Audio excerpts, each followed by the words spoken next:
Hey, what is up, everyone? Today we got a pretty unique story. It's narrated by Frederick Surrey. Get cozy and watch till the end, guys. In the grim darkness of the far future, there is only war. Across a million worlds scattered throughout the galaxy, humanity struggles against the encroaching darkness. Alien horrors beyond counting press against the borders of the Imperium. Demonic entities claw at the veil between reality and nightmare. Traitors who once swore oaths of brotherhood now return with corruption in their hearts and damnation on their lips. And yet, in this age of darkness and despair, one figure stands as a beacon against the night. His name echoes through the corridors of power on Holy Terror. It is whispered with reverence in the chapels of 1,000 fortress monasteries. It is spoken as a prayer by soldiers who have never seen his face, but who know that somewhere, somehow, he fights for them. Guilliman, the Avenging Sun, the Lord of Ultramar, the Imperial Regent, the last loyal Primarch to walk among the stars. For 10,000 years, humanity believed that the age of the Primarchs was over. These demigods, these sons of the Emperor, had either fallen to treachery, vanished into the void, or succumbed to wounds that would have killed lesser beings 100 times over. The golden age when humanity had been led by warriors of impossible might and wisdom had passed into legend, becoming stories told to children and oaths sworn by soldiers who could only dream of such glory. But legends have a way of returning when they are needed most. In the darkest hour of the 41st millennium, when the galaxy itself was torn asunder by the birth of the Great Rift, Guilliman returned from the edge of death. 10 millennia of stasis ended in a single heartbeat, as the Imperium found itself with something it had not possessed since the Emperor ascended to the Golden Throne. It found itself with a leader, not a council of squabbling bureaucrats, not a church more concerned with dogma than survival, not generals who had never known the weight of a bolter in their hands. A Primarch, a son of the Emperor himself, a being crafted to lead humanity through any darkness, no matter how deep, no matter how vast, no matter how hopeless. This is his story. The tale of Guilliman and why he stands as the most powerful leader in all of Warhammer 40,000. To understand Guilliman's power, we must first understand what power truly means in the grim darkness of the far future. It is not merely the strength to crush enemies with bolter and blade, though Guilliman possesses that in abundance. It is not simply the authority to command armies, though the entirety of the Imperium's military might answer to his call. Power, true power, is the ability to shape the course of history itself, to take the chaos of existence and impose order upon it, to look upon a galaxy drowning in blood and fire and say, with absolute conviction, that there will be a tomorrow worth fighting for. By this measure, Guilliman is power incarnate. He has done what no other being in the Imperium could do. He has taken a rotting, bloated empire that was slowly strangling itself with its own bureaucracy and begun the impossible work of reforming it from within. He has unified fractured military commands that had spent centuries fighting their own petty wars of jurisdiction. He has launched the greatest military campaign since the Emperor's own Great Crusade, the Indomitus Crusade, bringing hope to worlds that had known nothing but despair for generations. And he has done all this while bearing a burden that would break any ordinary soul. The knowledge that his father, the Emperor of mankind, now exists as something barely recognizable as the man who once created him. The understanding that the Imperium he helped build has become a monstrous parody of everything he and his brothers fought for. The terrible truth that half of his own siblings chose treachery over loyalty, and that some of them now hunt him across the stars as immortal demon princes. Yet still he fights, still he leads, still he refuses to surrender to the despair that would be so easy to embrace. This is the power of Guilliman, while not the power of destruction, though he wields that masterfully. The power of perseverance, the power of hope, the power to look upon the impossible and say, with the certainty of a demigod, that it can be done. Let us begin at the beginning, shall we? Let us travel back through the ages to a time before the Imperium, before the Great Crusade, before the name Guilliman was known to anyone beyond a single world in the eastern fringe of the galaxy. Let us speak of a child falling from the stars and the man who would become the father of a king. Origins on Macragge, the birth of a king. The world of Macragge was not a paradise when the young Primarch first arrived upon its surface. Far from it. In those ancient days, before the Emperor's light had touched the eastern fringe, Macragge was a world divided. City-states warred against one another in endless cycles of violence and betrayal. Noble houses schemed and murdered their way to temporary power, only to be overthrown by rivals equally ruthless and equally doomed. The common people suffered, as they always suffer, when those who rule them care more for their own ambitions than for the welfare of their subjects. Into this world of strife and sorrow, a child fell from the heavens. The legends of Macragge speak of a star that burned across the night sky, brighter than any that had come before. They speak of omens and portents, of seers who prophesied that something momentous was about to occur. But such stories are common in the wake of great events, when men and women look back and convince themselves that they saw what was coming all along. Why, what we know for certain is this: a gestation capsule, hurled through the warp by forces beyond mortal comprehension, crashed into the wilderness of Macragge. Within that capsule lay one of the 20 Primarchs, the genetically engineered sons of the Emperor of mankind. Conor Guilliman found the child during a hunting expedition in the wilds beyond his estate. Conor was not a king, though he possessed the qualities that make men worthy of kingship. He served as one of 2 consuls who governed Macragge, and he was known throughout the land as a reformer, a man who believed that society should be built on merit rather than birthright, on justice rather than tradition. When he looked upon the infant he had discovered, something stirred within him. Perhaps it was parental instinct, but perhaps it was the recognition of potential that transcended anything he had ever encountered. Whatever the cause, Conor Guilliman took the child as his own and gave him a name: Roboute. In the ancient tongue of Macragge, it meant Great One. The name would prove prophetic beyond anything Conor could have imagined. From his earliest years, it became clear that Roboute was no ordinary child. He grew at a rate that defied natural law, his body developing with a speed that should have been impossible. By the time other children his age were learning to walk, Roboute was already running. By the time they were learning their letters, he was devouring texts on history, philosophy, warfare, and governance, with a hunger that could never be satisfied. By the age of 10, he had mastered every subject that the wisest scholars of Macragge could teach him, and his insights into matters of statecraft and strategy left even the most experienced advisors speechless. But it was not merely his intellect that set the young Primarch apart. There was a quality to him that drew people in, that made them want to follow him even when following meant hardship and sacrifice. Charisma is too simple a word for what Guilliman possessed. It was more like a gravitational force, a fundamental aspect of reality that could no more be resisted than the pull of a planet on its moons. Conor recognized his son's gifts and nurtured them carefully. He taught Roboute the principles that guided his own life, that power existed to serve the people, not the other way around, that laws should protect the weak from the strong, and that merit should determine a man's station, not the accident of birth. These lessons took root in fertile soil, shaping the young Primarch's understanding of what leadership truly meant. When Roboute came of age, Conor gave him a task that would have broken lesser men. The northern region of Macragge, known as Imperium, had resisted civilization for as long as anyone could remember. Its mountain tribes were fierce and proud, dismissive of the lowland city-states and their soft ways.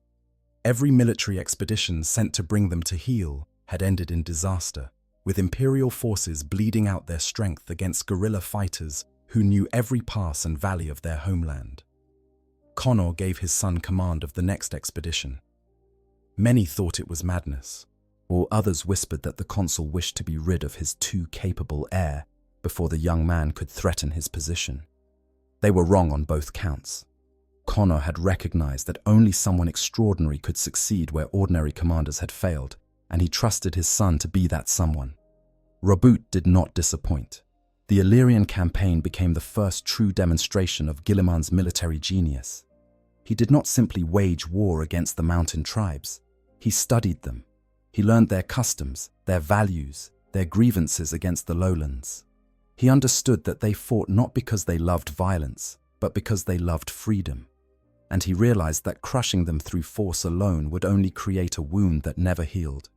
So instead of conquest, he offered respect. Instead of subjugation, and he offered partnership. He fought when fighting was necessary, and his tactical brilliance ensured that he won every engagement. But he also negotiated. He compromised. He showed the Illyrians that they could be part of something greater than themselves without losing the independence they treasured. When the campaign ended, the mountain tribes did not merely submit to Macragge's authority. They pledged themselves to Roboute personally, becoming some of his most loyal supporters in the years to come. The young Primarch had learned a lesson that would define his approach to governance for the rest of his existence.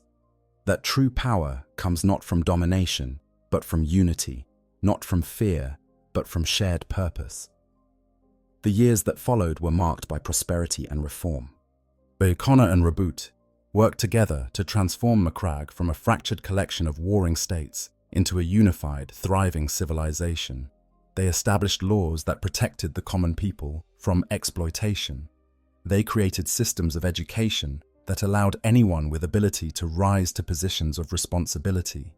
They built infrastructure that connected the cities and allowed trade to flourish. But paradise is never permanent, and enemies always lurk in the shadows. A group of nobles, threatened by the reforms that were stripping away their hereditary privileges, conspired against the consuls. They found allies among the merchants who resented regulation, the warriors who longed for the old days of constant warfare, and the priests who feared that secular authority was growing too strong. Together, they plotted the assassination of both consuls, planning to seize power in the chaos that would follow. Their plot succeeded, in part. Connor Guilliman was struck down by assassins, mortally wounded before anyone could intervene. Roboute rushed to his father's side, but there was nothing that could be done. As Connor lay dying, he spoke his final words to the son he had raised from infancy. He named the conspirators. He charged Roboute with bringing them to justice, and then he passed, leaving the young Primarch alone in a world that had suddenly become much darker. Grief is a crucible that either destroys or tempers those who pass through it. Roboute emerged from the flames of his sorrow as something harder, something sharper, something that would not be denied. The rebellion of the nobles was crushed with a speed and efficiency that stunned even those who had witnessed Guilliman's previous campaigns. But it was not merely vengeance that drove the Primarch. It was purpose. He understood that the conspirators had nearly succeeded because Macragge's political system was fundamentally flawed, built on foundations of aristocratic privilege that made such betrayals inevitable. So he tore those foundations out and built new ones. Within 5 years, Macragge had been transformed beyond recognition. The old noble houses were stripped of their hereditary power. A new governmental structure was established based on meritocracy and accountability. Trade flourished as never before.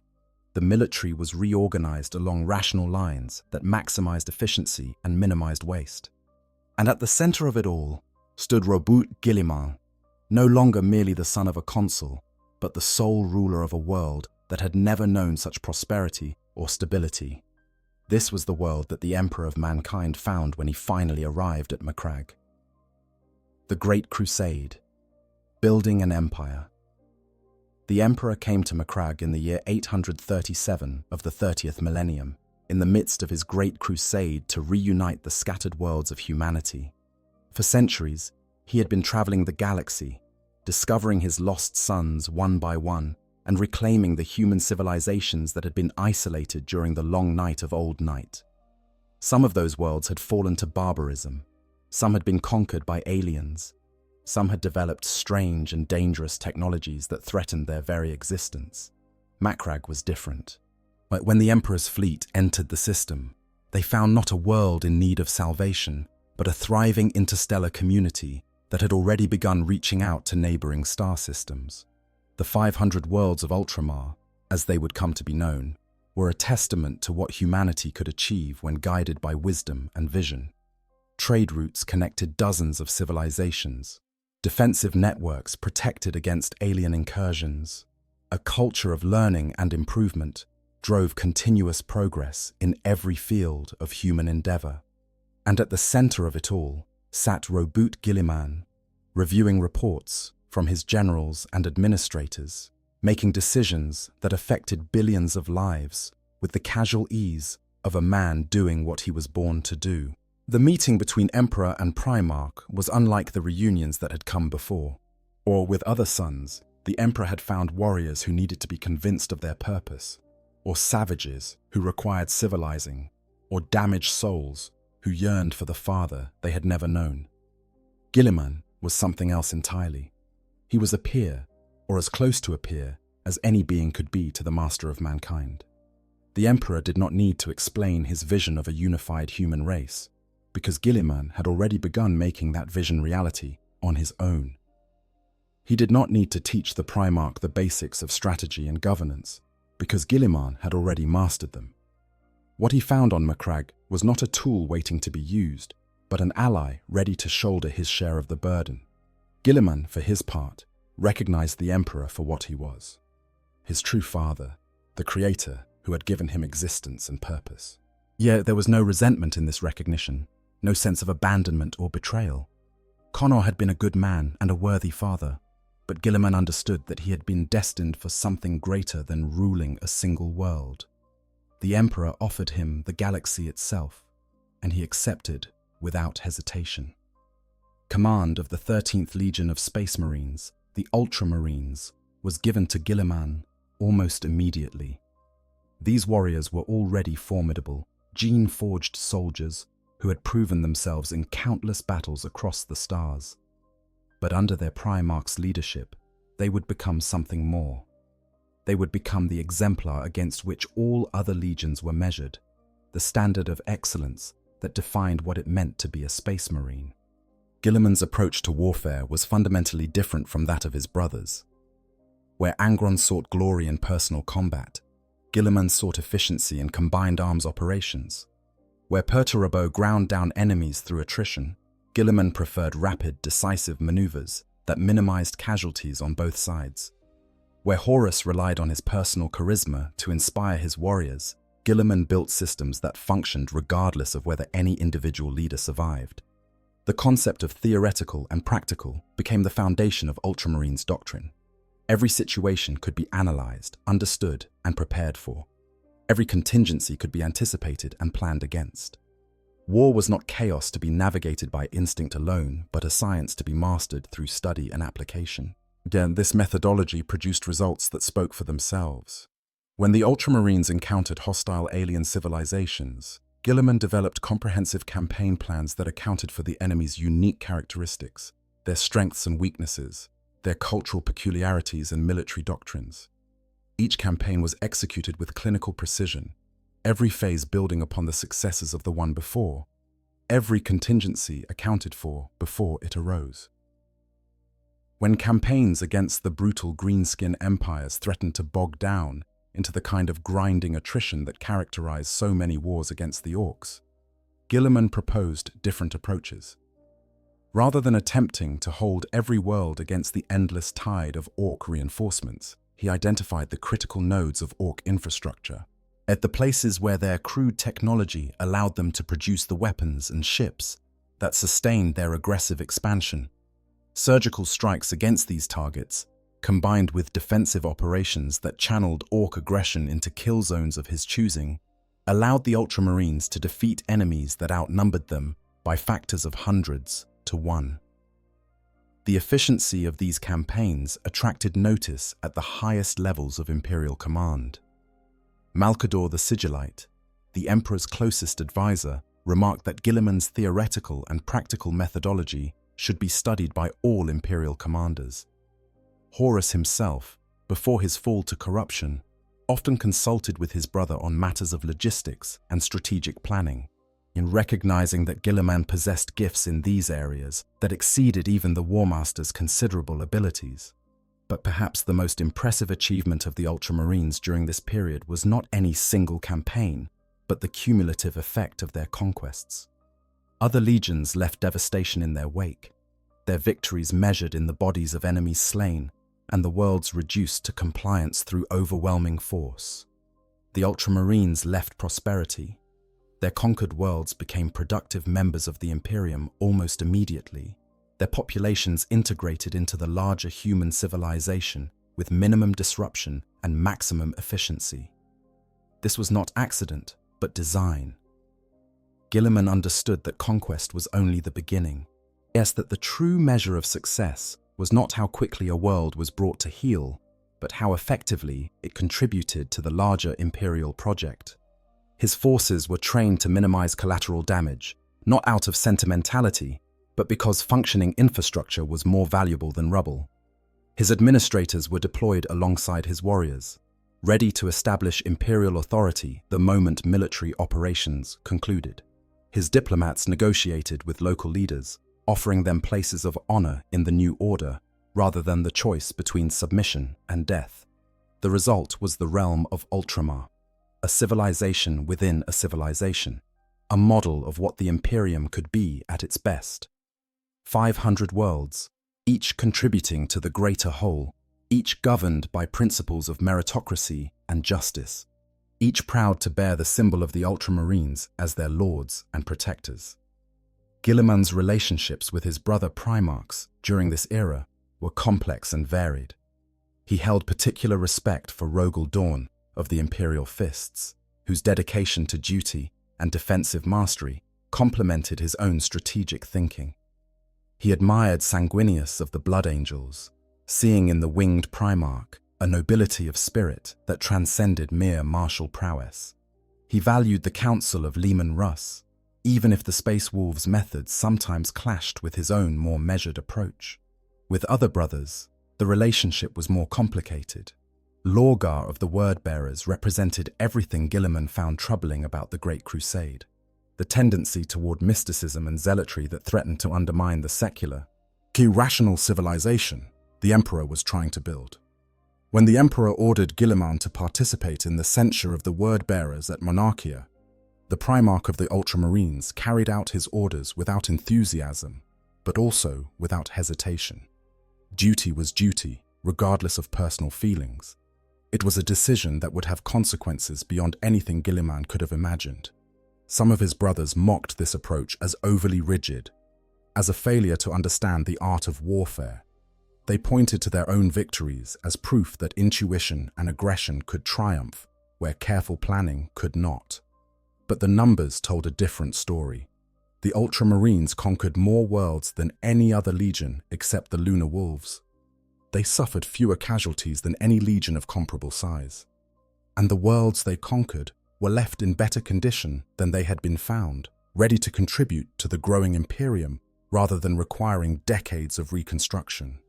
Guilliman did not wage war merely to destroy. He waged war to build.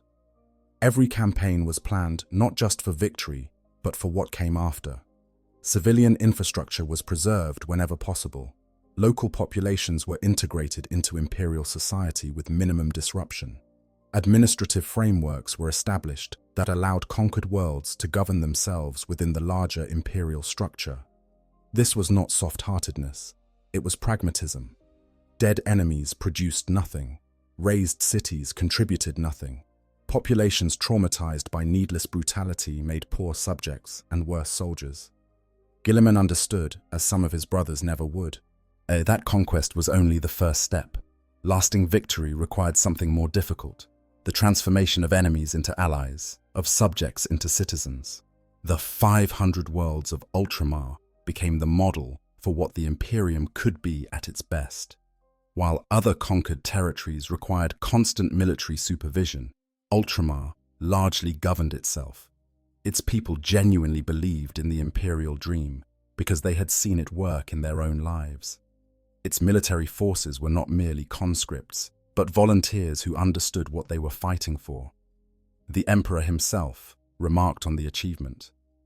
When he visited Macrage and saw what his son had built, he is said to have declared that this was what he had envisioned for all of humanity. A civilization that functioned not through fear and oppression, but through shared purpose and mutual benefit. A future that was worth building, worth defending, worth dying for. These were golden years for Guilliman and his legion. The Great Crusade swept across the galaxy, bringing system after system into the imperial fold. The Ultramarines fought alongside their brother legions in campaigns that would become legend. Names that would echo through 10,000 years of history were made in this era. The pacification of Luna, the compliance of 6319, the cleansing of murder. But even in this age of triumph, shadows were gathering. Not all of Guilliman's brothers shared his vision of what the Imperium should be. Not all of them were content to serve a purpose greater than themselves. And in the dark spaces between the stars, forces older and more terrible than humanity could imagine were watching, waiting, planning. The greatest betrayal in human history was about to begin. The Horus Heresy. Betrayal at Calth. The news came like a knife to the heart. Horus Lupercal, War Master of the Imperium, beloved son of the Emperor, hero of 1,000 campaigns, had turned traitor. He had raised the banner of rebellion against his own father and convinced fully half of the Space Marine legions to join him in his madness. The galaxy was tearing itself apart, and at the center of the carnage stood the brother who had once been considered the best of them all. Guilliman received the report at Calth, a world of Ultramar known for its orbital shipyards and its garrison of Ultramarines. He had been summoned there by orders bearing the War Master's seal. Instructions to muster his forces for a joint campaign against an Orc empire that threatened Imperial holdings in the region.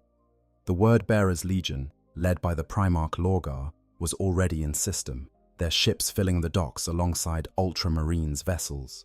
It was a trap, of course, a trap 40 years in the making, born of humiliation and nurtured by hatred, blessed by powers that had no place in the material universe. Guilliman sensed that something was wrong almost immediately upon arriving in system. The disposition of the Word-Bearers' fleet did not match standard protocols. The communication patterns between their ships suggested coordination that exceeded the requirements of a joint operation. Small things, easily dismissed, and easily explained away by the peculiarities of a legion whose practices had always differed from the Ultramarines' own. But Guilliman had not survived this long by dismissing small things. He ordered increased security protocols, placed his forces on heightened alert, and began running theoretical scenarios that accounted for various forms of treachery. His captains thought him paranoid. Some of the Word-Bearers' officers even joked about the Ultramarines' famous caution, their inability to trust even their own brothers. Those jokes would die with them. The Word-Bearers had been nursing a grudge against the Ultramarines for decades. Long ago, before anyone suspected that corruption lurked within the hearts of the Emperor's sons, the Word-Bearers had been censured for their worship of the Emperor as a god. The Emperor himself, as accompanied by the Ultramarines, had forced Lorgar and his entire legion to kneel in the ashes of their greatest achievement, the perfect city of Monarchia. Lorgar had never forgotten, never forgiven. And when Horus offered him the chance for revenge, he seized it with both hands. The attack came without warning. One moment, Ultramarines and Word-Bearers were sharing orbit above Calth, their warriors mingling in the docking bays and transit stations that connected their fleets. The next moment, hell erupted. The first blow came at what the Ultramarines would later designate as Mark Zero, the precise moment when the treachery became undeniable. A ship, the Campanile, had been accelerating for hours under the pretense of a navigational correction. When it impacted the Calth orbital docks at a significant fraction of light speed, the resulting explosion killed tens of thousands in a single heartbeat. But this was merely the opening note of a symphony of destruction. Word-Bearers' ships opened fire on their allies at point-blank range. their weapons already trained on targets that had been marked for death before the Ultramarines ever entered the system. Treacherous warriors turned their bolters on brothers who had no reason to suspect betrayal, cutting down officers and specialists who represented irreplaceable assets. Virus bombs and melter charges detonated across the orbital platforms, killing tens of thousands in the opening seconds of the massacre. In the docking bays, warriors who had been sharing meals and stories moments before found themselves fighting desperately for survival.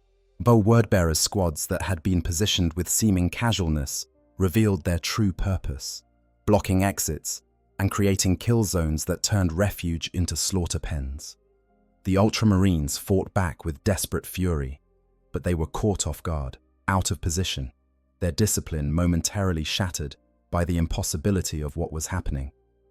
And below, on the surface of Calth, Lorgar's dark apostles began conducting rituals that would scar the star system for eternity. Runes drawn in blood blazed with unholy light. Chants in languages that predated human civilization echoed across battlefields where friends had become enemies. The veil between reality and the warp began to thin, allowing glimpses of entities that should never have been seen by mortal eyes. Guilliman's response to the betrayal was immediate and devastating. Unlike some of his brothers, who might have been paralyzed by the shock of such treachery, the Primarch of the Ultramarines had always believed in planning for every contingency. Even betrayal. Even this. Within hours, he had rallied the surviving elements of his fleet and was launching counterattacks against wordbearers' positions. His calm in the face of catastrophe became a rallying point for Ultramarines who might otherwise have succumbed to despair. His tactical genius, tested in 100 campaigns against alien foes, proved equally effective against enemies who wore the same armor and carried the same weapons. But even Guilliman could not be everywhere at once, and the wordbearers had planned their treachery well. The most devastating blow came not from bolter fire or orbital bombardment, but from the sun itself. Ot wordbearers' dark apostles, using foul sorcery granted to them by the Chaos Gods, directed Calth's orbital defense platforms to fire into the heart of the Viridian star. The damage they inflicted was catastrophic.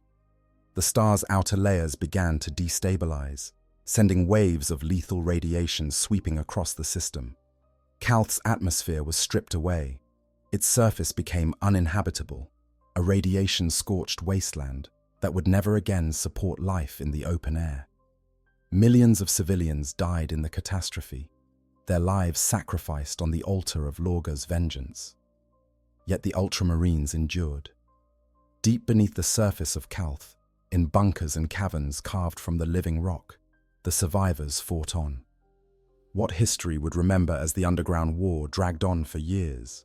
An Ultramarines hunting wordbearers through endless tunnels while the poisoned sun raged overhead. It was a grinding, exhausting, soul-destroying conflict, but the sons of Guilliman refused to surrender. Above them, in the void between worlds, their Primarch was fighting his own battle. The wordbearers had brought more than conventional weapons to Calth. They had brought the power of chaos itself, summoning demons to fight alongside them, and using sorcery that defied the laws of physics. Guilliman faced enemies he had never imagined, horrors that challenged everything he believed about the universe. He prevailed regardless. The Battle of Calth ended in what could generously be called an Imperial victory. The wordbearers were driven from the system, their invasion force shattered beyond any hope of recovery. But the cost had been staggering. More than 100,000 Ultramarines lay dead, their gene seed lost forever. The world of Calth was ruined, its people forced to live underground for the rest of their existence, and the worst was yet to come. And this is actually one of the things I found most compelling about Guilliman as a character. A lot of people in the community call him boring, says he's just a blue Boy Scout, but I genuinely disagree. There's something deeply tragic about a man who built systems designed to outlast him, only to wake up 10,000 years later and see those systems twisted beyond recognition. What gets me is that he doesn't give up. He could have looked at the Imperium, seen what it became, and just walked away, let it burn, but he didn't. And I think that says something profound about his character that often gets overlooked, Personally, I think Guilliman represent the exhausting and glamorous side of heroism. Not the glory of battle, but the endless paperwork, the compromise, the slow grind of trying to make broken things work just a little bit better. And honestly, that resonates with me more than any demon slaying power fantasy ever could. But anyway, let's continue. The Word-Bearer's attack had not been merely an act of revenge. It had been a ritual, a sacrifice on a scale beyond imagining. The blood spilled at Calth, combined with similar massacres across Ultramar, fueled the creation of the Ruin Storm, a warp anomaly so vast that it cut the entire eastern fringe off from the rest of the galaxy. Guilliman found himself isolated, unable to reach Terra, unable to aid his father against the traitor forces closing in on humanity's homeworld. For the first time in his existence, yet the Primarch of the Ultramarines faced a situation that no amount of planning could have prepared him for. His response would define him. Imperium Secundus, the Secondary Empire. When all other options failed, Guilliman did what he had always done. He built. With the Ruinstorm blocking all communication with Terra and no way of knowing whether the Emperor still lived, Guilliman was forced to consider the unthinkable. What if the war was already lost? What if Horus had already triumphed? What if the Imperium that Guilliman had spent his entire existence building was already dead? The silence from Terra was deafening. No astropathic messages penetrated the Ruinstorm. No ships arrived, bearing news from the wider galaxy. For all Guilliman knew, he and his legion were the last loyal forces in existence. Me isolated in a corner of the galaxy while the rest of humanity burned. A lesser leader might have succumbed to despair. Guilliman instead created a backup plan. Imperium Secundus was, in essence, a contingency empire. If Terra had fallen, if the Emperor was dead, then humanity would need a new center of power around which to rally. Ultramar was the obvious choice. Stable, prosperous, well-defended, and already home to hundreds of worlds that could sustain human civilization indefinitely. The infrastructure was already in place. The military was already organized.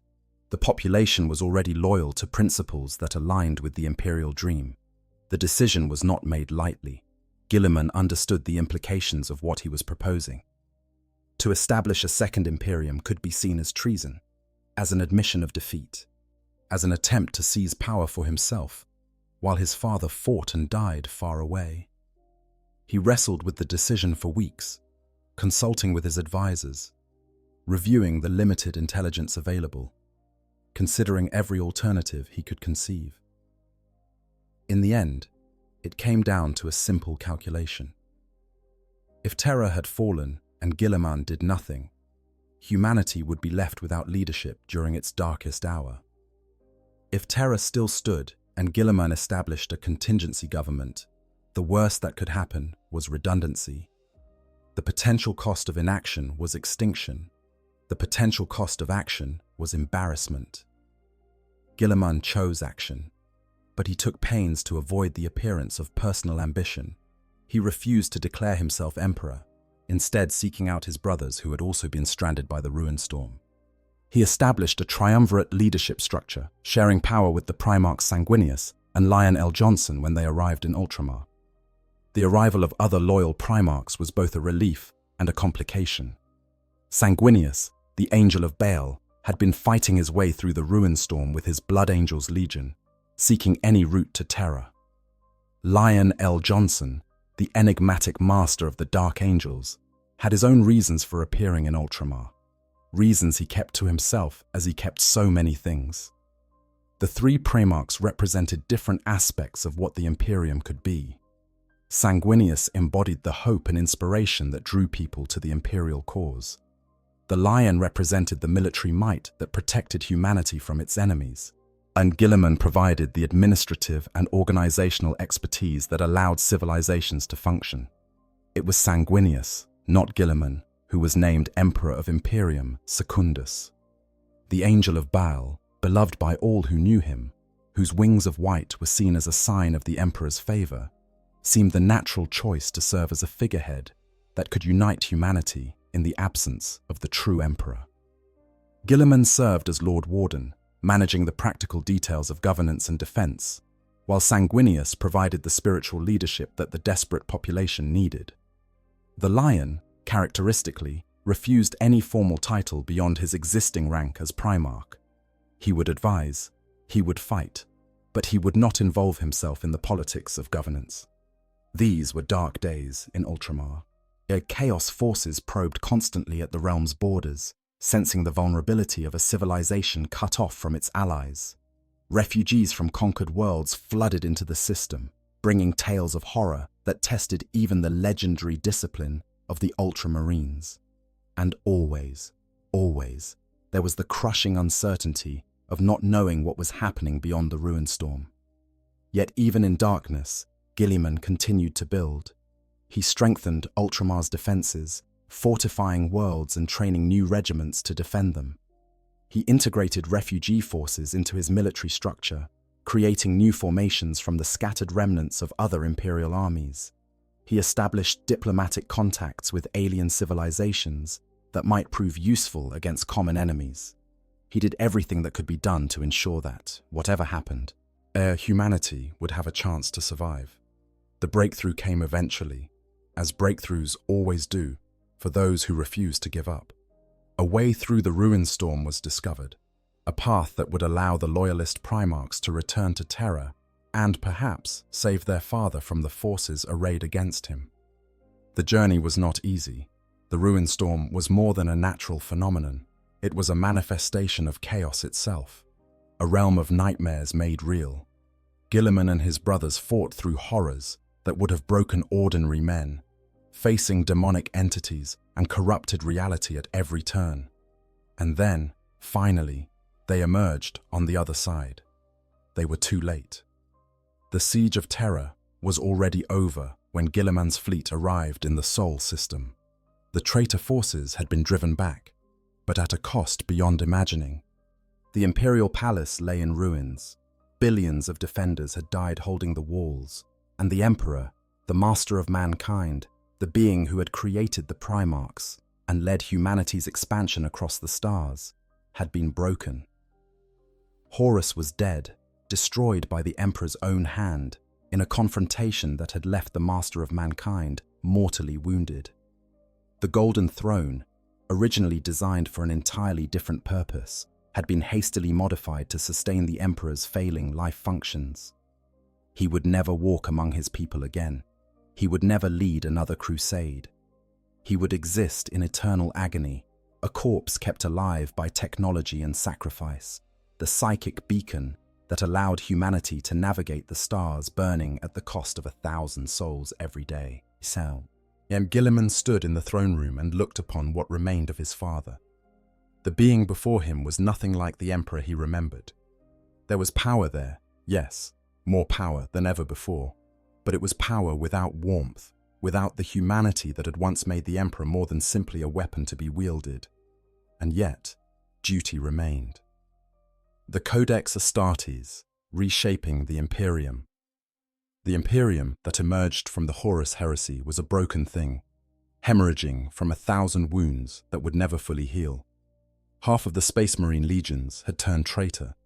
The administrative structures that had governed humanity's expansion were in ruins. The Emperor could no longer provide guidance or leadership. Everything that had been built over centuries of effort lay in ashes.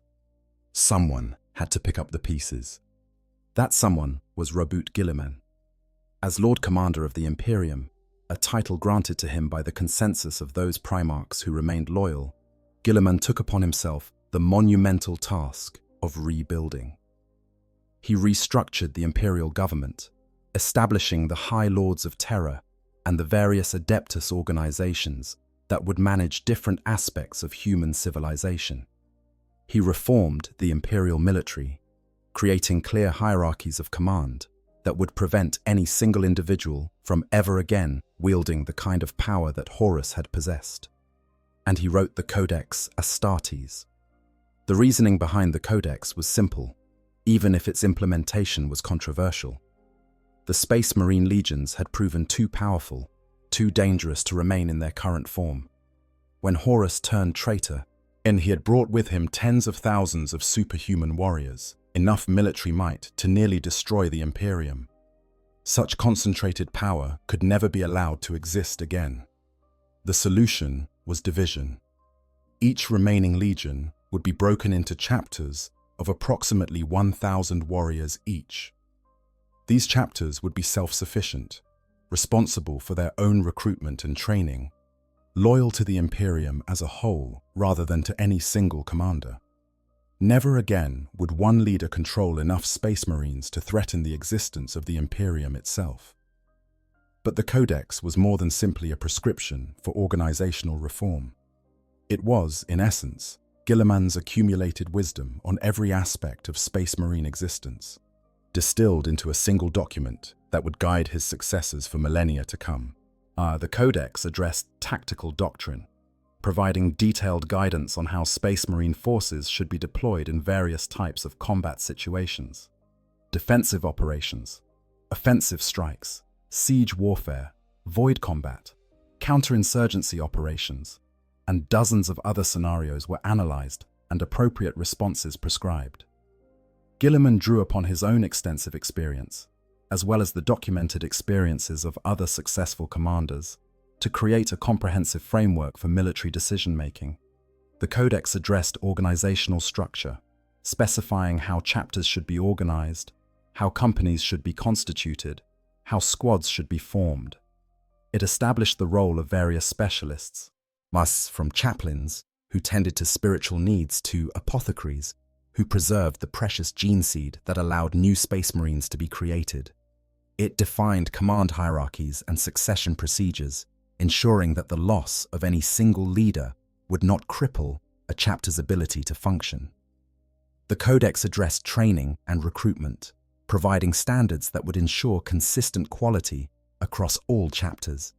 It specified the trials that aspirants should undergo, the augmentation procedures that would transform them into Space Marines, the indoctrination that would ensure their loyalty to the Imperium. It established maintenance schedules for equipment, protocols for resupply and reinforcement, procedures for dealing with losses and rebuilding depleted formations, and perhaps most controversially, the Codex addressed the limits of Space Marine authority.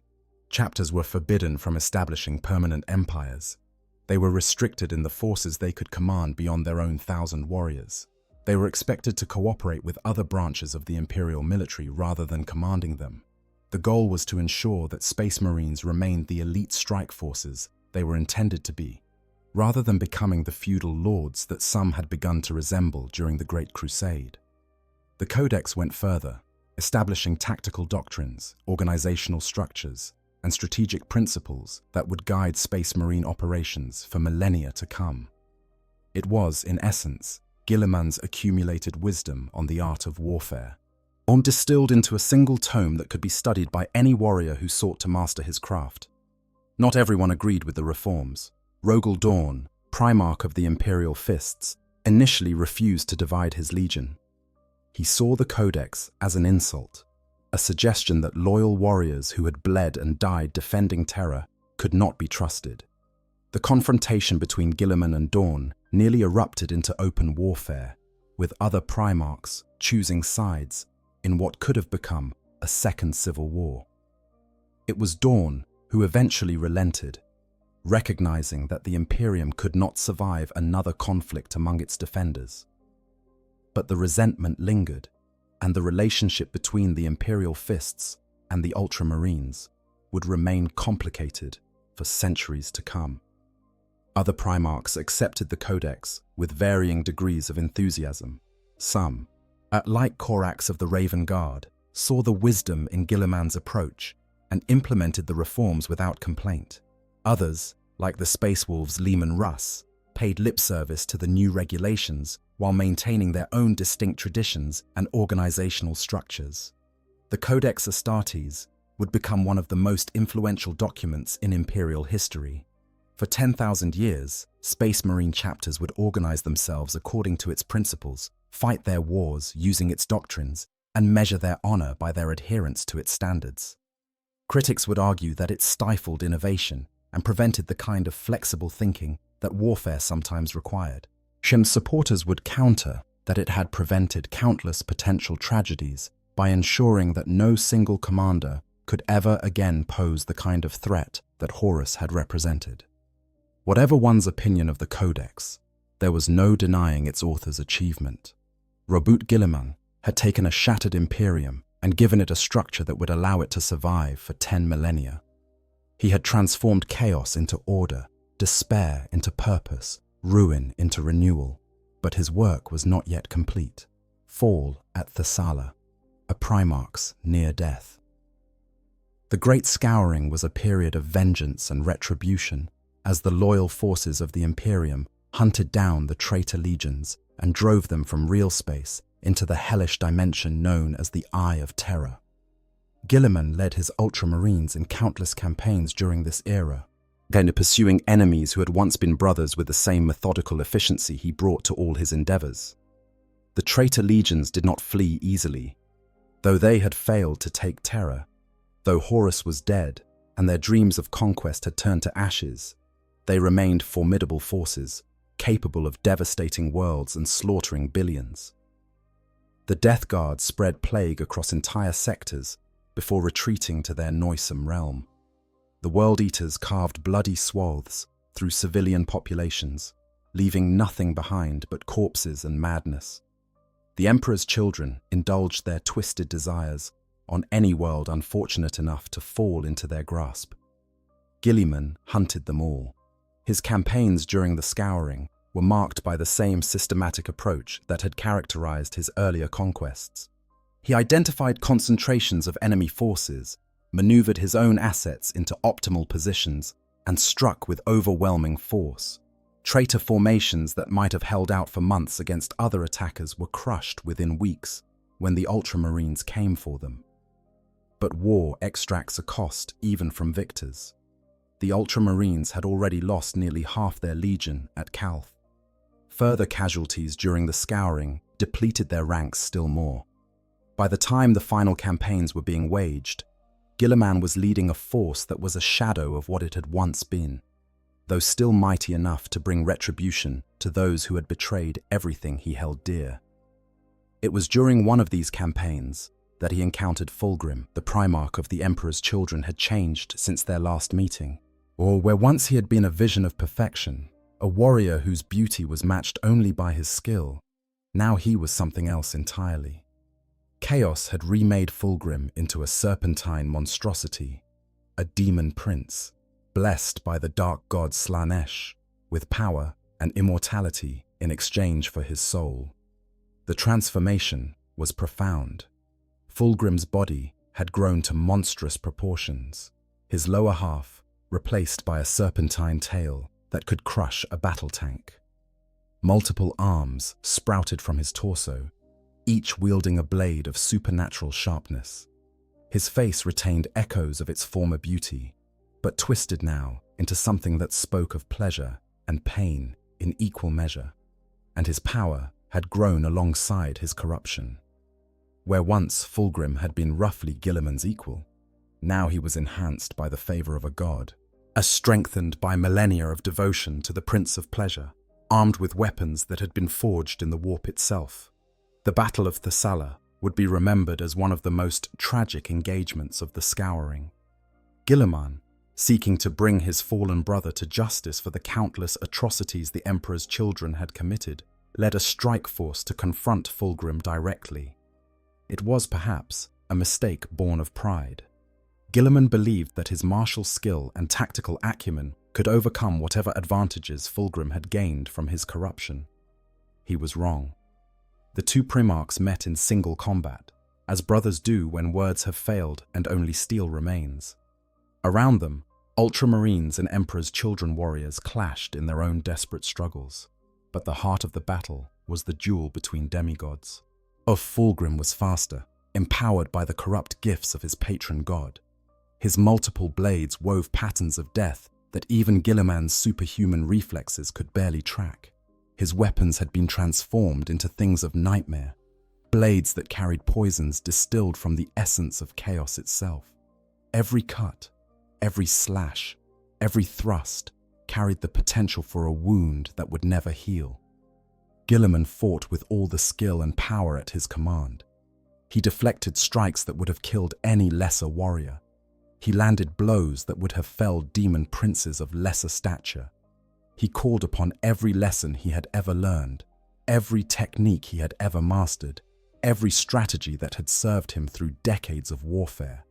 It was not enough. When one of Fulgrim's blades found the gap between Guilliman's gorget and his breastplate, sliding through the small opening to slash across his throat, the outcome was decided.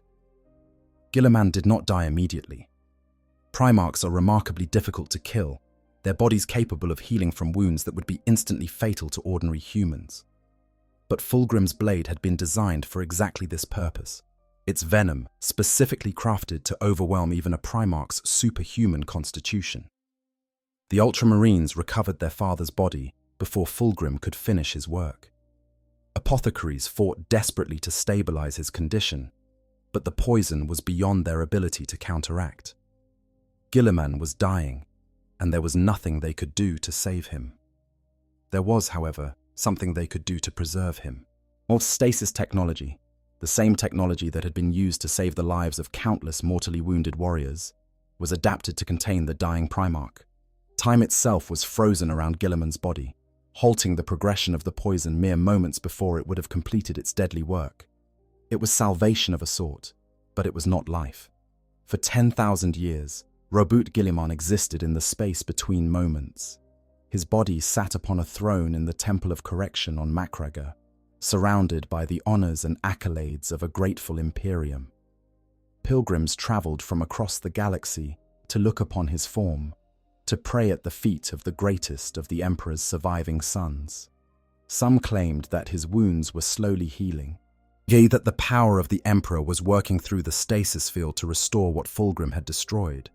Others dismissed such claims as wishful thinking, the desperate hope of an Imperium that had lost too much and could not bear to lose anything more. The truth was unknown. The Primarch slept, and the galaxy turned, and the darkness continued to encroach upon the light. Resurrection. The return of a legend. The 41st Millennium drew to a close in fire and blood. Abaddon the Despoiler, Warmaster of Chaos, heir to the legacy of Horus himself, launched his 13th Black Crusade against the Imperium. His target was Cadia, the fortress world that had stood for 10,000 years as the gateway to the Eye of Terror.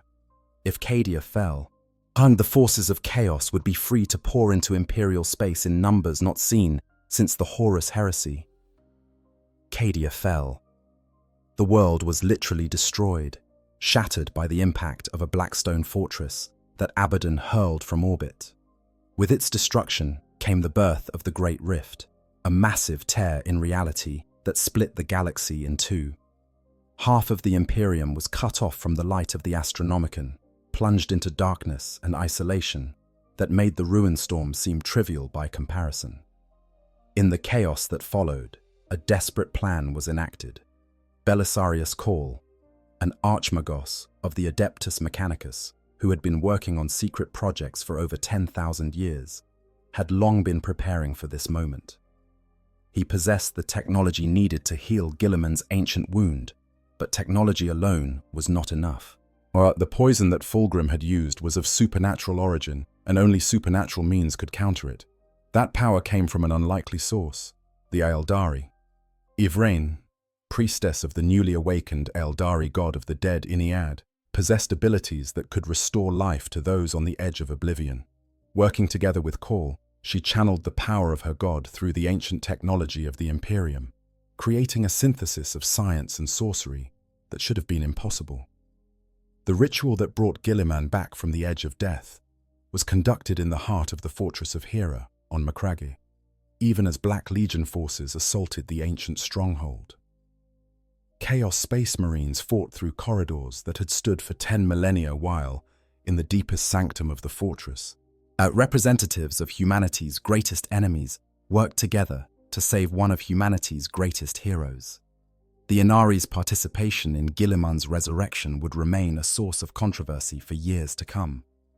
Many within the Imperium, particularly members of the Ecclesiarchy and the Inquisition, viewed any cooperation with Xenos as heresy. That Eldari magic had been used to restore a son of the Emperor seemed, to some, a corruption of everything the Imperium stood for. Yet the pragmatic understood that desperate times required desperate measures. The galaxy was tearing itself apart. Half of the Imperium had been cut off by the Great Rift. Enemies pressed in from every direction. If Xenos' assistance could restore a Primarch to lead humanity's defense, then perhaps the cost was worth paying. A cause technology addressed the physical damage that Fulgrim's blade had inflicted, repairing tissues that had been frozen on the verge of death for 10 millennia. The Armor of Fate, a masterwork of engineering that combined the most advanced technologies available to the Adeptus Mechanicus, would serve as both protection and life support, maintaining Guilliman's biological functions while compensating for the damage that could never be fully healed. But technology alone could not counter the supernatural poison that Fulgrim had employed. For that, Ivrain called upon the power of Inead, the god of the dead who was slowly awakening within the collective soul stuff of the Eldari race. The power that flowed through her was not healing in the conventional sense, but something more fundamental, and a restoration of the life force that the poison had been slowly draining away. When the ritual reached its climax, the chamber was filled with light that seemed to come from somewhere beyond normal space. Witnesses reported seeing visions of things they could not describe, hearing sounds that had no physical source, feeling presences that seemed to observe from outside reality itself. And then, Roboute Guilliman opened his eyes for the first time in 10 millennia. The return of a Primarch sent shockwaves through an Imperium that had long since given up hope of such miracles. To billions of Imperial citizens, the resurrection seemed like divine intervention, proof that the Emperor still watched over his people. To the enemies of the Imperium, it was a catastrophe, the return of one of the greatest warriors the galaxy had ever known. For Guilliman himself, it was a nightmare. The Imperium he awakened to bore little resemblance to the civilization he had helped build. Where once there had been progress and expansion, now there was stagnation and decay. Where once there had been reason and enlightenment, now there was superstition and fanaticism. The dream of a unified humanity, working together toward a better future, had been replaced by a nightmare of endless war and mindless devotion. The first thing Guilliman saw when he opened his eyes was the face of an Ultramarines chapter master, a warrior who had devoted his entire existence to preserving the legacy of a Primarch he had never expected to meet. The awe and reverence in that face, the automatic assumption that Guilliman was something more than a man, was the first indication of how much had changed. While the Imperial Creed, the worship of the Emperor as a god, particularly horrified him. Guilliman remembered his father as a man who had explicitly rejected deification, who had waged war against religion as part of his crusade to free humanity from ignorance and fear.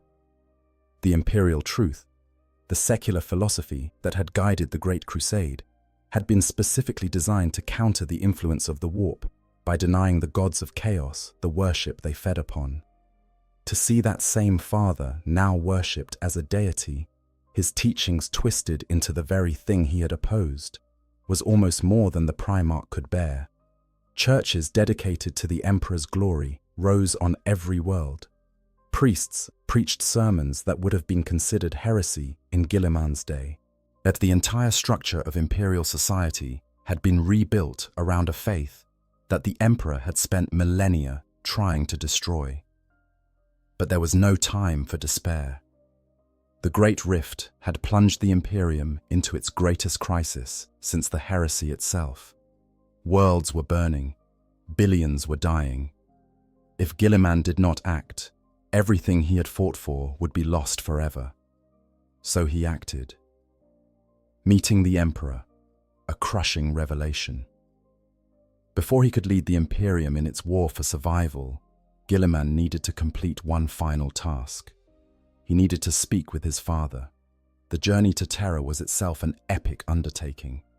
The Terran Crusade, as it would come to be known, saw Guilliman fight his way through chaos forces that seemed determined to prevent him from reaching the throne world.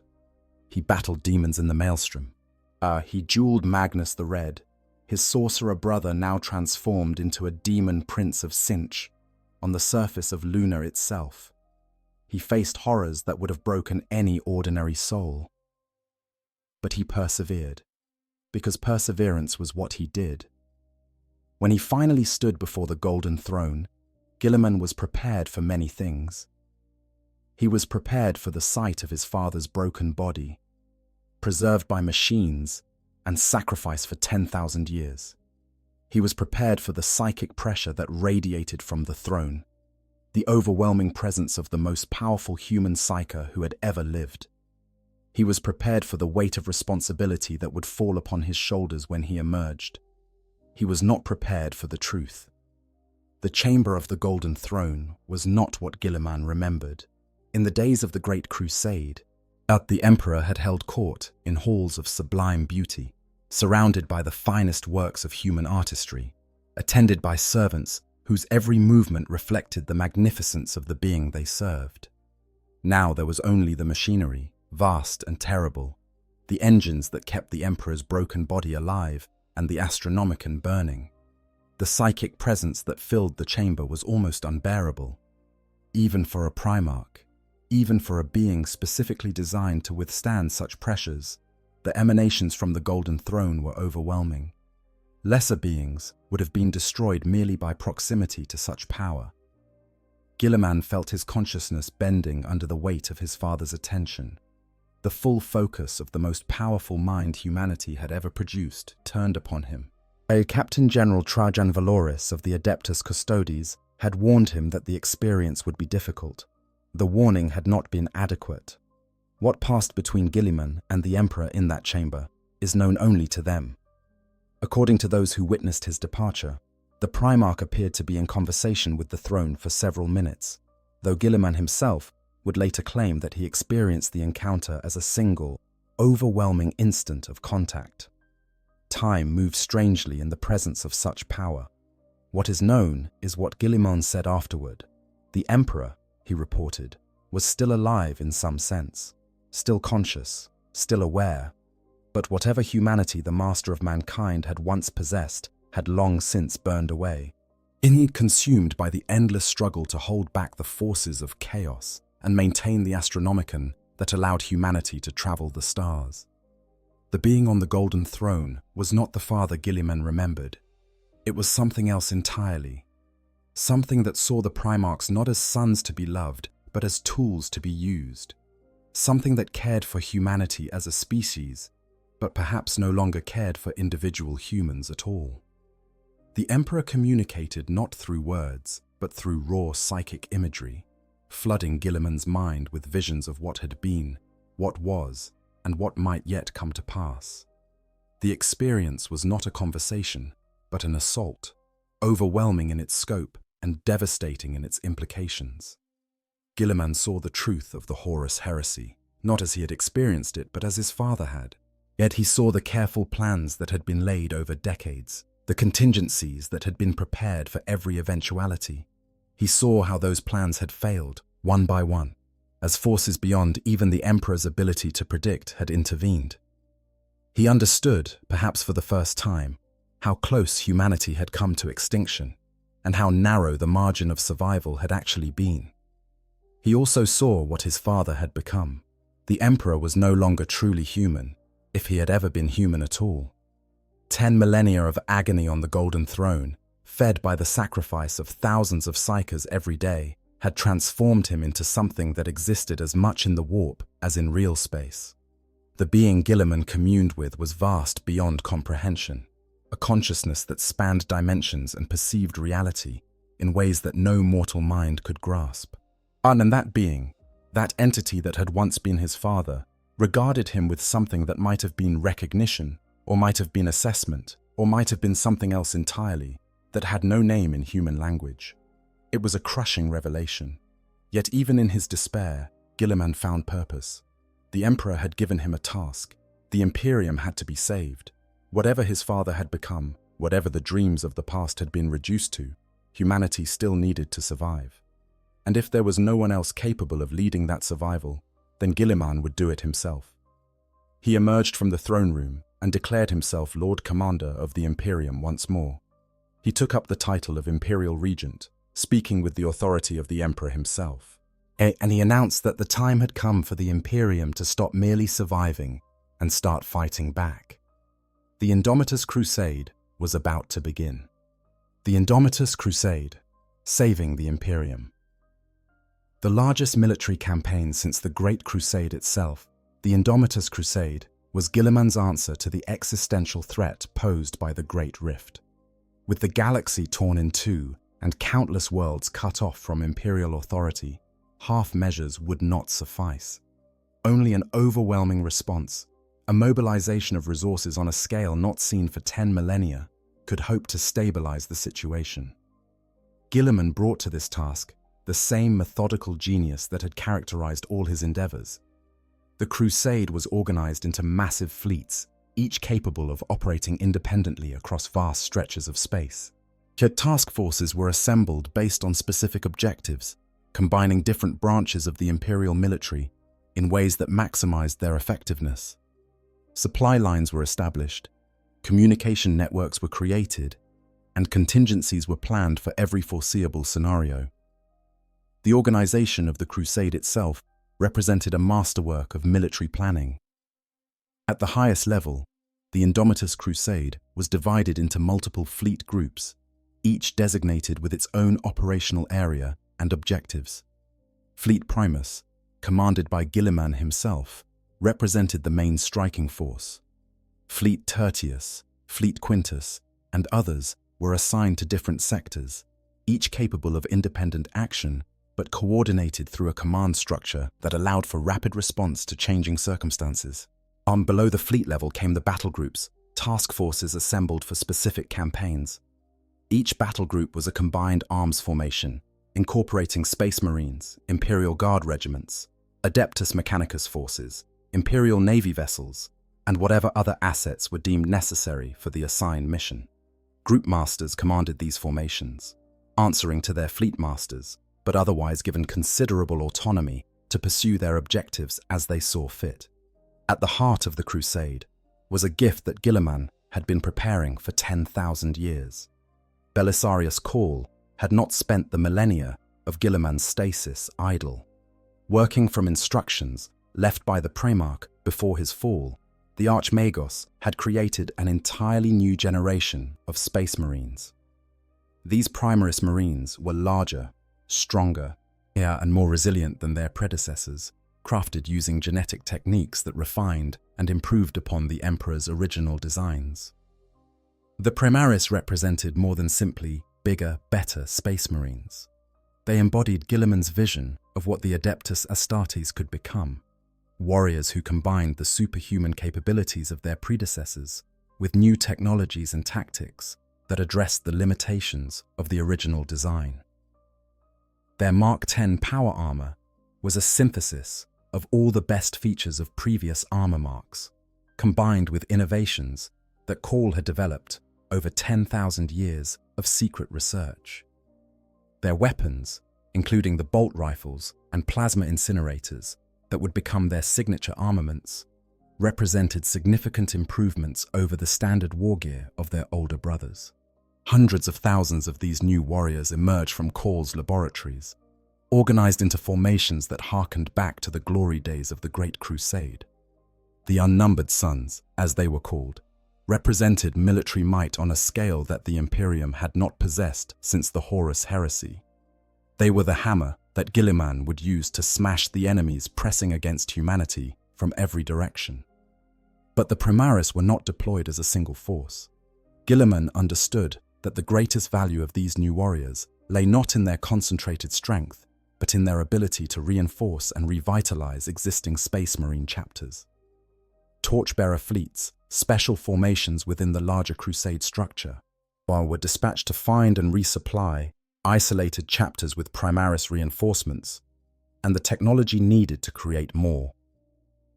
Chapters that had been ground down to near extinction by the disasters of the Great Rift's opening suddenly found themselves renewed, their ranks swelled by warriors who bore their gene seed and shared their heritage.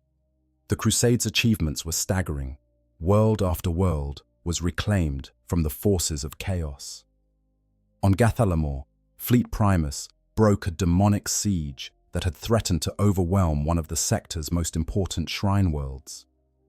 In the Drogos system, Crusade forces threw back a chaos warband that had enslaved an entire planetary population.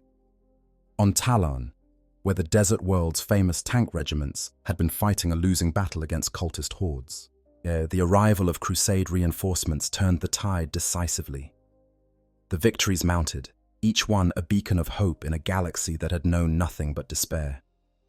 The Brass Tyrant, a cornate warlord who had carved an empire of blood across a dozen systems, was brought low by concentrated Crusade forces. The Tyrant of Blue Flame, a greater demon who had enslaved the entire population of Ophelia 7, was cast back into the warp by warriors who refused to bow before chaos. System by system, world by world, the Imperium was reclaimed. But the Indomitus Crusade was more than simply a military campaign. It was also a project of reform. Guilliman used the authority granted by the crisis to push through changes that would have been impossible in peacetime. He restructured the administratum, clearing away millennia of accumulated bureaucratic bloat. He reformed the Adeptus Astartes, creating new doctrines that incorporated the Primaris Marines into existing chapter structures. He even challenged the ecclesiarchy, though carefully, knowing that the power of faith could not be dismissed even if he personally found the worship of his father distasteful. Not everything went smoothly. Some Space Marine chapters refused to accept Primaris reinforcements, suspicious of these new warriors who claimed brotherhood without having earned it. Some Imperial commanders resented being told how to run their campaigns by a Primarch who had been asleep for 10,000 years. Some members of the ecclesiarchy saw Guilliman's reforms as heresy, an attempt to undermine the worship of the God Emperor by one who denied his divinity. As Guilliman navigated these obstacles with the same patience and political skill that had served him during the original building of Ultramar. He made alliances where he could. He compromised when compromise served his purposes. He applied pressure when pressure was necessary. And slowly, incrementally, the Imperium began to function as something other than a dying patient thrashing in its final moments.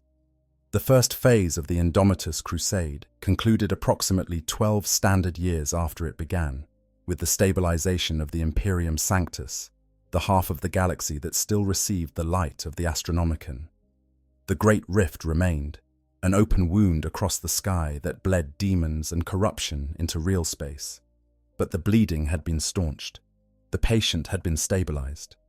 And Guilliman had proven that even in the darkest of times, leadership could make a difference. The Plague Wars, confronting Mortarion. The return of one Primarch was apparently not sufficient to discourage others from making their own appearances. While Guilliman was fighting to save the Imperium, his brother Mortarion had been nursing 10,000 years of grudges. The Primarch of the Death Guard, now a demon prince of the plague, God Nurgle, saw an opportunity in the chaos of the Great Rift. With Imperial attention focused elsewhere, he launched an invasion of Ultramar itself, seeking to corrupt the realm that Guilliman had built and transform it into an extension of Nurgle's garden. Mortarion had always despised Guilliman, even before either of them had known of the other's existence. They represented opposite approaches to existence itself. Where Guilliman sought order, progress, and improvement, Mortarion embraced entropy, decay, and the acceptance of inevitable decline. Where Guilliman believed that suffering could be reduced through effort and wisdom, Mortarion taught that suffering should be embraced because it was the only constant in an uncaring universe. The corruption of Mortarion had only deepened these philosophical differences. In the 10 millennia since the heresy, the Primarch of the Death Guard had become something more and less than human, a demon prince whose power derived from the very forces of decay that he embodied. His body was a monument to corruption, bloated and pustulant, constantly rotting, yet never dying. His mind had become twisted by his communion with Nurgle, seeing beauty in disease and purpose in entropy.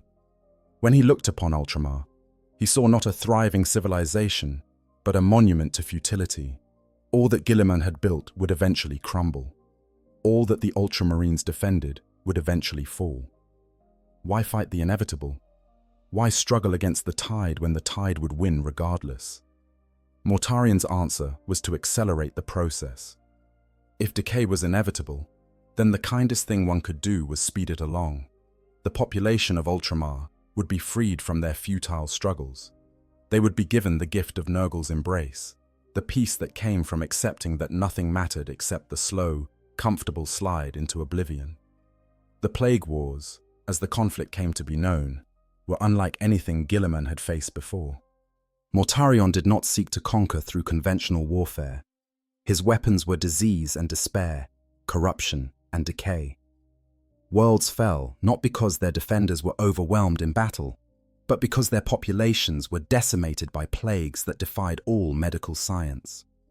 The Death Guard advanced behind waves of sickness. Worlds that should have been able to resist conventional assault for months or years found themselves collapsing within days as their populations succumbed to diseases that targeted both body and soul. The plagues were not merely biological weapons, but manifestations of Nurgle's power. Supernatural afflictions that could not be treated by conventional medicine or even by the advanced arts of the Adeptus Mechanicus.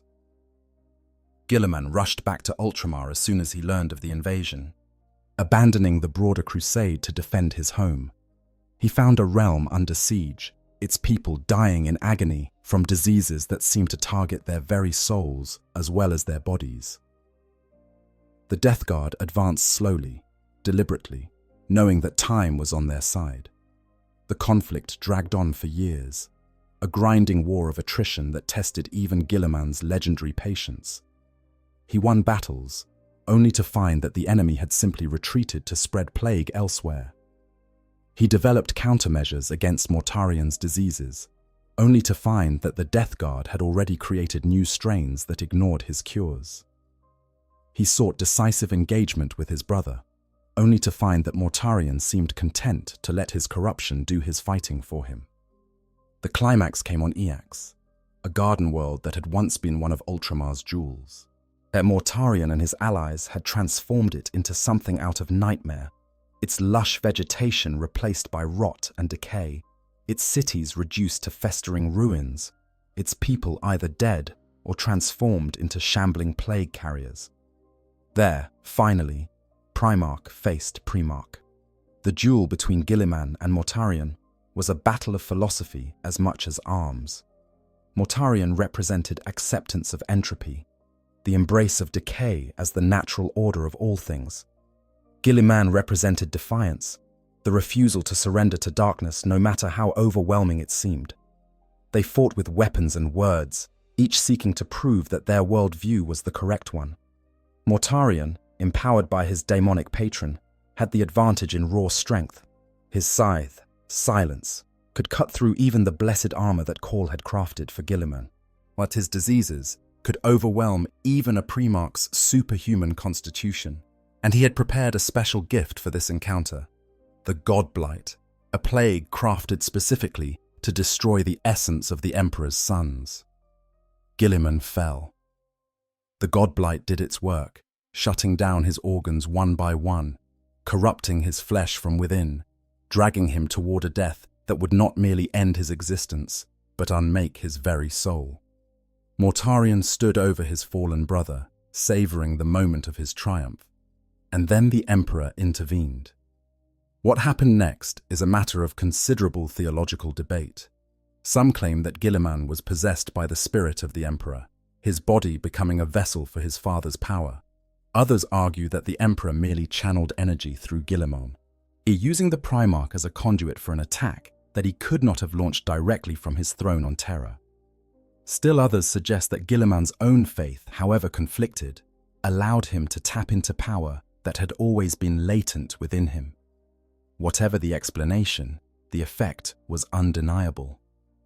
Guilliman rose from what should have been his deathbed, his eyes burning with power that was not entirely his own. He took up the Emperor's sword, the blade his father had given him before the end of the Great Crusade, and found it blazing with holy fire that seemed capable of burning reality itself. He struck at the Garden of Nurgle. The blow landed not merely in real space, but in the warp itself, burning a path of destruction through the plague god's domain. Mortarion, suddenly stripped of his patron's protection, found himself hurled back to the realm of his master, where Nurgle's displeasure awaited. The plague wars ended with the death of Mortarion's ambitions, if not of Mortarion himself. Ultramar was scarred, its people traumatized, but it had survived, and Guilliman had demonstrated that even the powers of chaos could be challenged by those with sufficient will and faith. But the experience had changed him. The touch of the Emperor's power, the brief moment of union with something vast and inhuman, had left marks that would never fully heal. Guilliman found himself questioning things he had once been certain of: the nature of his father, the truth of divinity, the meaning of the faith he had once dismissed as mere superstition. These questions would occupy him for years to come, but for now, there was work to be done. The most powerful leader. Why Guilliman stands supreme. And so we come to the heart of our question. Why is Reboot Guilliman the most powerful leader in Warhammer 40,000? It would be easy to answer this question with references to his military achievements or his political authority. Guilliman commands the largest military force in the galaxy. His word is law throughout the Imperium. He possesses weapons and armor of incredible power, including a blade that can cut through the essence of Chaos Gods themselves. The armor of fate, crafted by Belisarius Cawl, using technologies both ancient and experimental, represents the pinnacle of Imperial protection.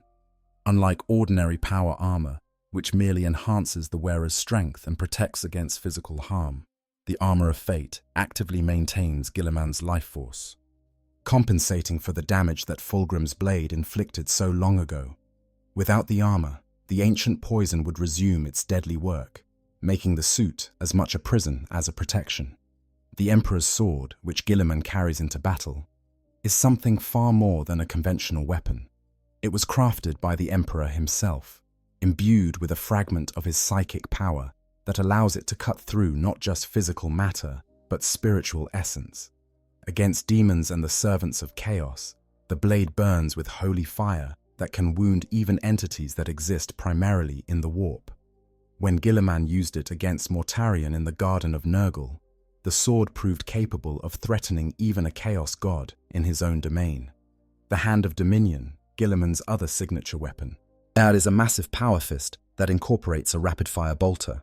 It allows the Primarch to engage enemies at range while retaining the devastating close combat capability that a power fist provides. In Guilliman's hands, this weapon has crushed the skulls of demon princes and torn through the armor of traitor terminators with equal ease. But these are merely manifestations of power, not its source. The true answer lies deeper, in the qualities that make Guilliman unique among the beings who might claim leadership of humanity. Consider his brothers, the other Primarchs who might theoretically rival his authority. Those who turned traitor are slaves to the Chaos Gods, their will subordinated to entities that view them as tools at best, toys at worst.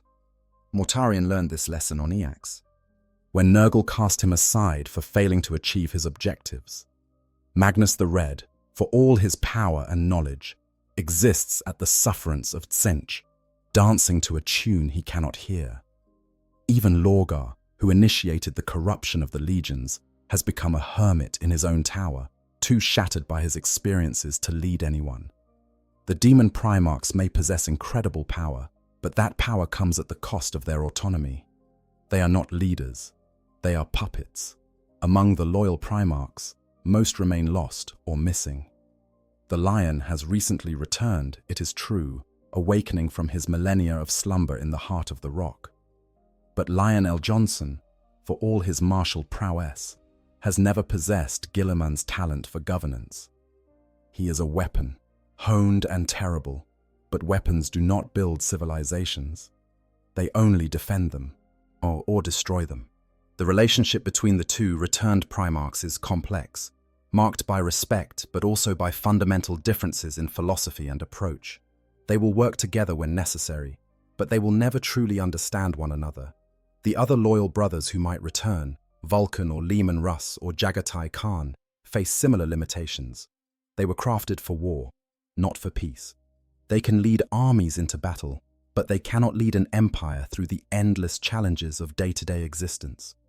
Vulcan's compassion might make him beloved, but compassion alone does not keep supply lines running or bureaucracies functioning. Russ's ferocity might terrify enemies, but it does not negotiate treaties or manage economies. Khan's speed might win battles, but it does not build the infrastructure that allows civilizations to endure. Guilliman can do both. This is his unique gift, the quality that makes him irreplaceable. He understands that true leadership is not about winning battles, but about building something worth fighting for.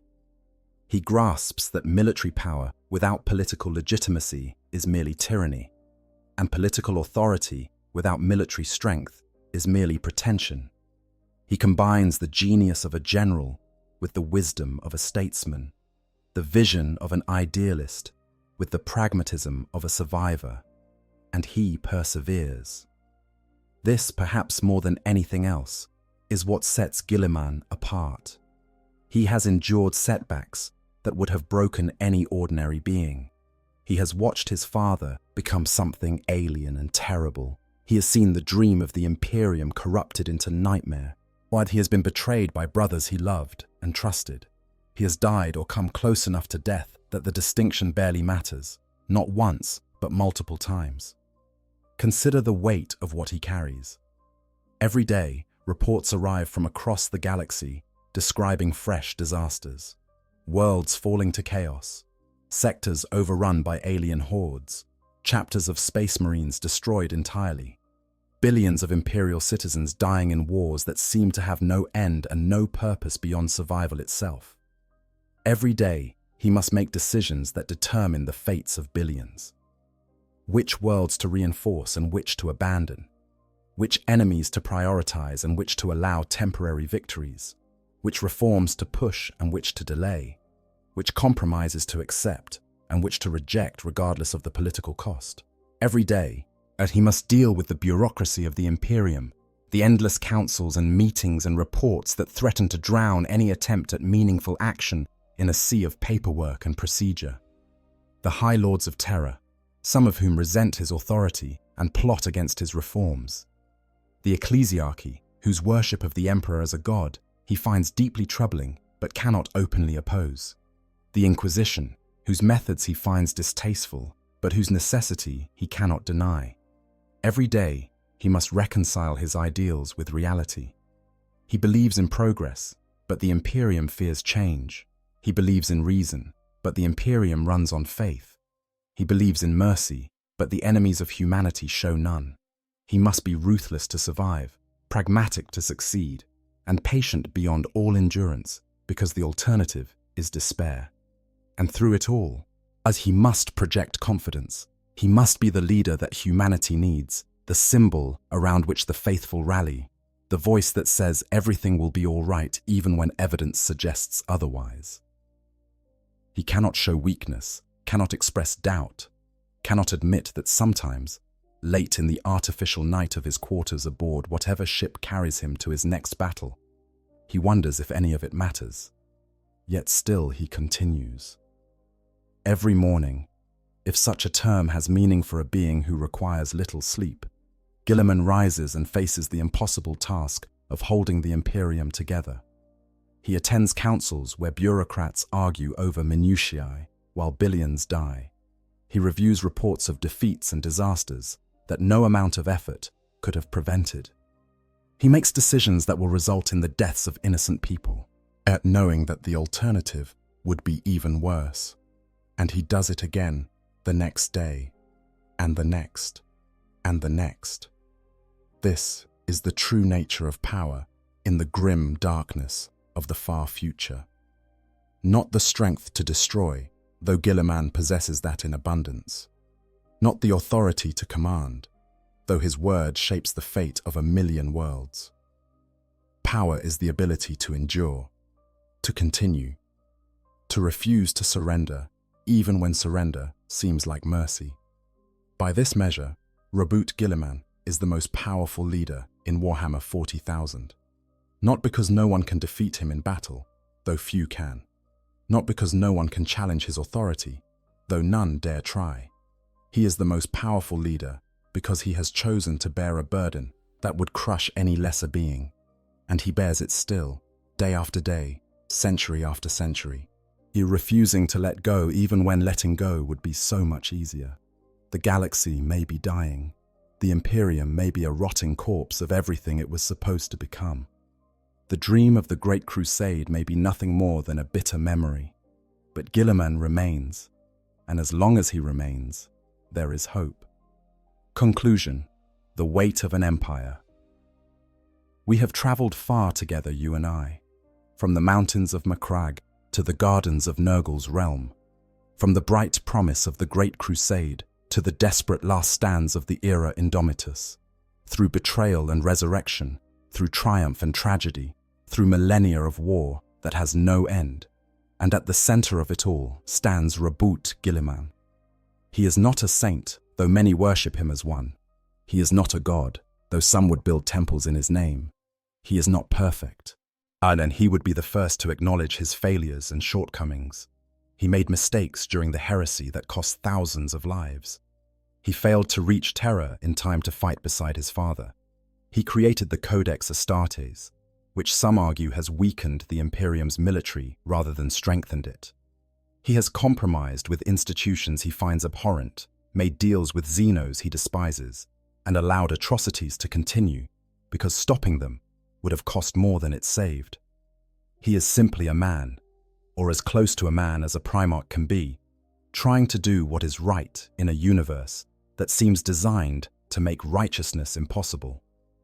That he continues to try, in the face of everything that has happened and everything that is yet to come, is what makes him remarkable. The Imperium of Man is not a pleasant place, and it is a civilization built on corpses, maintained through brutality and justified by necessity. Guilliman knows this better than anyone. He helped build the foundations upon which this monstrous edifice stands. He wrote the rules by which its armies operate. He established the organizational structures that perpetuate its worst excesses. He understands that the choices made in the name of survival have created something that the idealistic young Primarch of the Great Crusade would have recoiled from in horror. But he also understands that the alternative is worse. The forces arrayed against humanity are not interested in mercy or compromise. The Chaos Gods seek to corrupt everything they touch, twisting souls into playthings for their amusement. The Tyranids seek to devour all biomass in the galaxy, leaving nothing behind but sterile worlds and silence. The Necrons seek to reclaim dominion over a galaxy they once ruled, and they have no more regard for human life than humans have for insects. Orcs bring destruction wherever they go, their violent enthusiasm threatening to drown entire sectors in green-skinned fury. In this context, the Imperium's brutality becomes something other than simple evil. It becomes a form of desperate self-defense, the thrashing of a wounded animal that refuses to die. Is it admirable? Perhaps not. Is it necessary? Almost certainly. Guilliman walks a narrow path between what is right and what is necessary. He tries to reform where he can, to minimize suffering where possible, to preserve something of the dream that his father once held for humanity. But he also accepts that compromise is sometimes required, or that perfect cannot be the enemy of good enough, that survival must take precedence over idealism when the alternative is extinction. This is the burden he bears, the knowledge that he is perpetuating a system he finds morally repugnant, because the only alternative would be to watch humanity die. Every day, he makes decisions that cost lives. Every day, he authorizes actions that would be considered atrocities in any civilization that had the luxury of peace. Every day, he stares into the abyss and does not look away, because looking away would mean surrender, and surrender would mean the end of everything. And yet, he finds moments of hope. In the courage of soldiers who fight knowing they cannot win, but who refuse to surrender regardless. In the dedication of officials who work themselves to exhaustion, trying to make broken systems function a little better. In the faith of ordinary people who believe, against all evidence, that tomorrow might be better than today. In the simple kindness of civilians who share their meager rations with refugees, who tend to the wounded in understaffed medical facilities, who continue to live their lives with dignity even as the galaxy burns around them. These are the people Guilliman fights for, not the abstract concept of humanity, but the individual humans who make up that concept. The mother trying to feed her children on a world under siege. The medici working to heal the sick in facilities that lack basic supplies. The teacher sharing knowledge with students who may not live to see adulthood. The worker maintaining machinery that keeps hive cities functioning despite constant shortages and breakdowns. They deserve better than the galaxy gives them. Guilliman cannot give them what they deserve, but he can give them a chance to survive, a chance to hope, a chance to prove that humanity's story is not yet over. That is why he continues. That is why, despite everything, he refuses to give up. And that is why Guilliman is the most powerful leader in Warhammer 40,000. Not because he cannot be defeated. Everything can be defeated eventually. The Emperor himself, the greatest being humanity has ever produced, sits broken upon the golden throne, more corpse than man. Not because he will inevitably triumph. The future is never certain. The forces arrayed against the Imperium are vast beyond comprehension, and growing stronger with each passing year. He is the most powerful leader because he represents something that cannot be measured in armies or fleets, in territory controlled or enemies destroyed. He represents the stubborn, impossible, infinitely precious refusal of humanity to accept that the night must last forever. And in the grim darkness of the far future, that makes him the brightest light of all. Thank you so much for joining me on this incredible and comprehensive journey through the complete history of Guilliman. If you enjoyed this exploration of one of Warhammer 40,000's most fascinating characters, please consider hitting that like button and subscribing to Q on 40,000 for more deep dives into the lore of the grim, dark future. Your support helps me continue creating content that brings these incredible stories to life. Until next time, may the Emperor protect. And remember, in the darkness of the far future, there is always hope, as long as there are those who refuse to surrender to despair. I hope you guys enjoyed the story. Make sure to hit the subscribe, like, share button, whatever you want. Give me some feedback if there's any. And yeah, sleep well.